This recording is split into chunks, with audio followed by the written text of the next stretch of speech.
Buenas tardes. En la presente clase vamos a tratar de comprender y definir, identificar todos los elementos que constituyen el hecho punible, que son la tipicidad, antijuridicidad, reprochabilidad y demás condiciones de punibilidad. Antes de ahondar sobre cada elemento tenemos que definir el hecho punible. El hecho punible es un hecho típico, antijurídico, es decir, ilegal, que no se encuentra amparado con causas de justificación como ser la legítima defensa, estado de necesidad. Es un hecho reprochable y reúne otras condiciones de punibilidad. Esta definición puede verse en el artículo 14 del Código Penal o de fondo. Vamos a pasar a hablar de la tipicidad.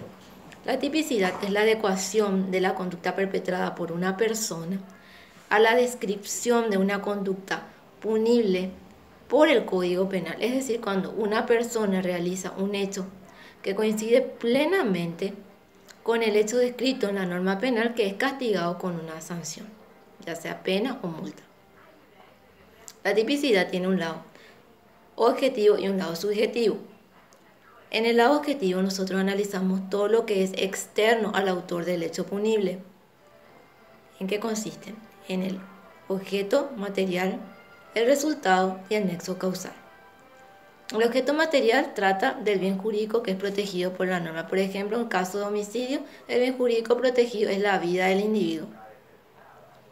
En caso de, por ejemplo, coacción sexual, el bien jurídico protegido es la autonomía sexual y así sucesivamente.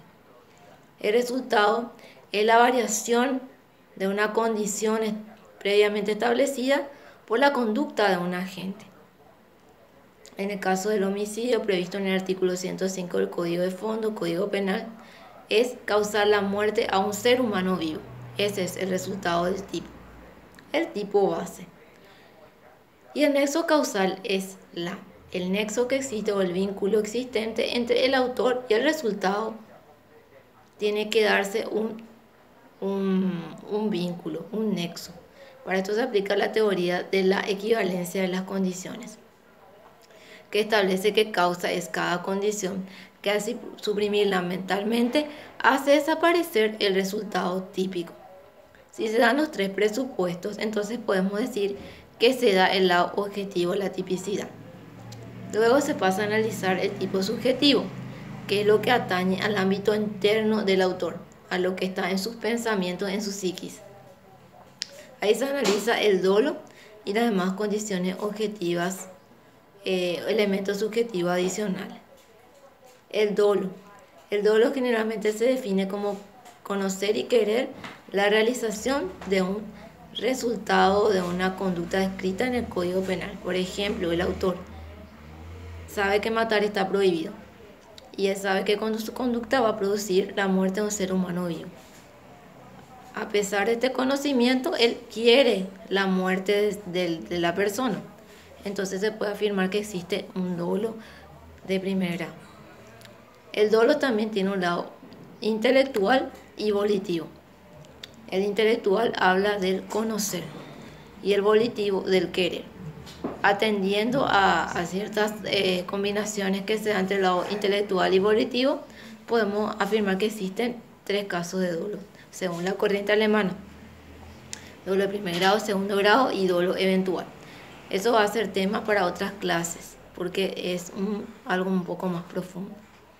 Luego tenemos los elementos subjetivos adicionales, como ser en el robo, cuando se utiliza la amenaza o la fuerza para perpetrar el robo. Entonces son elementos adicionales también. Si se dan todos estos presupuestos, nosotros podemos afirmar de que el tipo subjetivo se da. Si el tipo objetivo y el tipo subjetivo se dan, afirmamos que existe tipicidad, es decir, la conducta perpetrada por la persona es típica. Luego se pasa al análisis de la antijuridicidad. La antijuridicidad es la realización de una conducta típica que no se haya amparada por causa de justificación. ¿Cuáles son las causas de justificación? Tenemos el estado de necesidad y la legítima defensa, entre otras causas. Estas causas pueden encontrarse en todo el ordenamiento jurídico, no solamente en el Código Penal.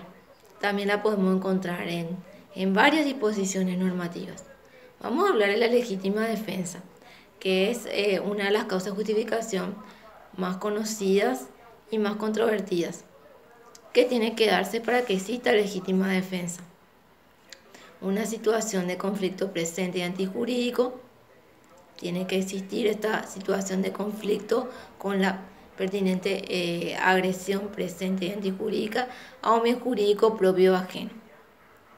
También la defensa tiene que ser necesaria, es decir, que no tiene que existir otro medio menos gravoso para rechazar o desviar esa agresión presente y antijurídica. Y proporcional, el bien jurídico agredido por la víctima no tiene que, el bien jurídico agredido por la víctima no tiene que ser de mayor valor que el bien jurídico que se le iba a agredir. Tiene que haber una proporcionalidad entre ambos bienes jurídicos. En eso trata la legítima defensa. Si hay legítima defensa, la conducta es típica, pero no antijurídica y por lo tanto no es punible. Luego pasamos a la reprochabilidad. La reprochabilidad es cuando una persona tiene la capacidad de conocer que la conducta que va a realizar es típica y no obstante obrar conforme a ese conocimiento. ¿En qué casos la persona es irreprochable? Eso está establecido en el Código Penal y en caso de que tenga ciertos trastornos, ¿verdad?, mentales como es sabido. Si la persona y otras circunstancias, si la persona es irreprochable, entonces la conducta puede ser típica antijurídica, pero no es punible por no ser reprochable la persona. Finalmente tenemos otras condiciones objetivas de punibilidad que están establecidas también en el Código Penal, como un estado de necesidad disculpante, por citar algunos. Si la conducta es típica, antijurídica, reprochable y reúne las condiciones objetivas de punibilidad, podemos afirmar la existencia de un hecho punible. Al afirmar la existencia del hecho punible, así como la autoría de la persona imputada, entonces, y al comprobar en el marco de un proceso la autoría de la persona imputada, acusada, entonces se puede combinar a esta persona con una sanción penal. Bueno, hasta aquí esta clase. En la próxima vamos a volver a tratar la tipicidad con sus dos partes. Vamos a hacer casos sobre tipicidad. Luego iremos viendo lo que es la antijuridicidad, casos sobre las causas de justificación, luego la reprochabilidad y demás condiciones objetivas de punibilidad. Vamos a ver todas las teorías y también ambas corrientes que son la argentina y la alemana y ver las diferencias entre ambas. Buenas tardes.